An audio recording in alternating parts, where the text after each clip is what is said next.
In a street-side pharmacy in Hyderabad, Sushil takes a blister pack of antibiotics, cuts it in half, and hands it across the counter. To a health official, dispensing 3 days of a powerful drug is a dangerous medical oversight.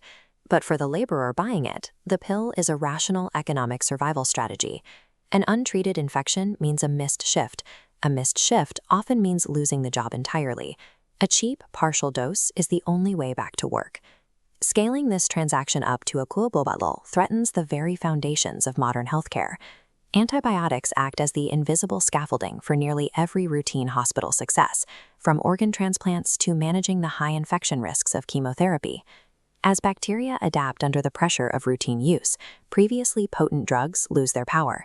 This rising resistance threatens to turn these essential, life-saving procedures into deadly risks once again.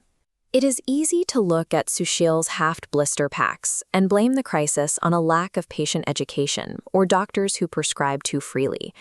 However, zooming in on India, the global accelerant of this crisis, reveals a more uncomfortable reality.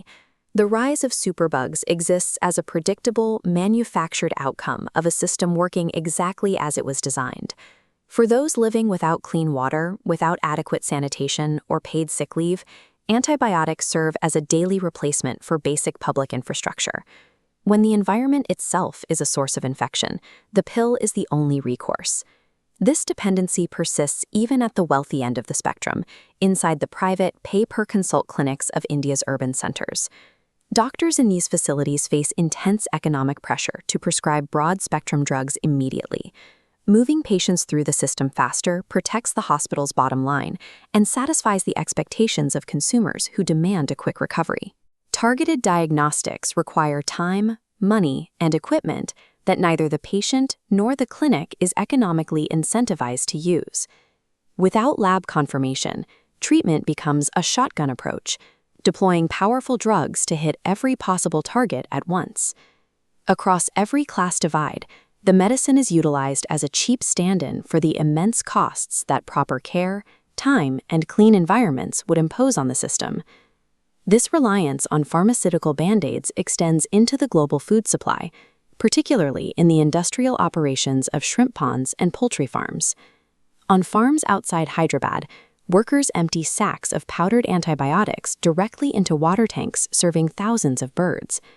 These drugs are used prophylactically to promote fast growth and ward off disease in highly overcrowded, unsanitary conditions.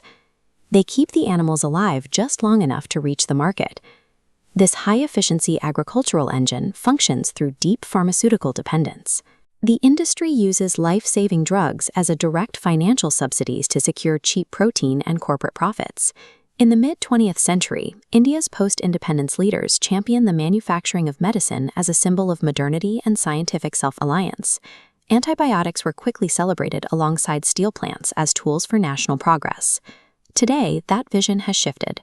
The global north now relies on India to produce the vast quantities of cheap, generic antibiotics it consumes in mass. Much of this production is concentrated in the industrial sprawl circling Hyderabad. This region generates billions in revenue and underwrites affordable healthcare worldwide, but the local cost is high. Poorly treated industrial discharge leaves an extensive chemical trail, releasing bulk drug ingredients and heavy metals directly into the local waterways and soil. This environmental contamination acts as an intense evolutionary filter.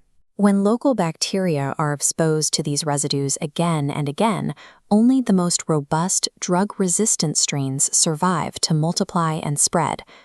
By outsourcing manufacturing to regions with weaker regulations, the global supply chain effectively turns these cost-efficient hubs into uncontrolled breeding grounds for superbugs.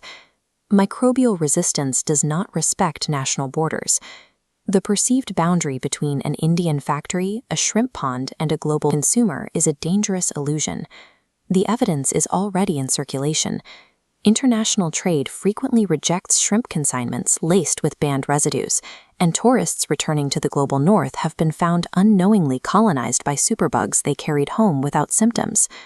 We often imagine a post-antibiotic era as a sudden apocalyptic collapse of civilization, characterized by dramatic headlines and shuttered cities. The true threat is a quiet, pervasive regression. It is a world where hip replacements and C-sections slowly become impossible to perform safely, as the routine medical scaffolding we take for granted begins to rot. Inventing new drugs is a short-term fix, until the global community addresses the deep structural inequalities that force us to use antibiotics as a bandage for poverty and missing infrastructure. Superbugs will remain a predictable feature of our interconnected world.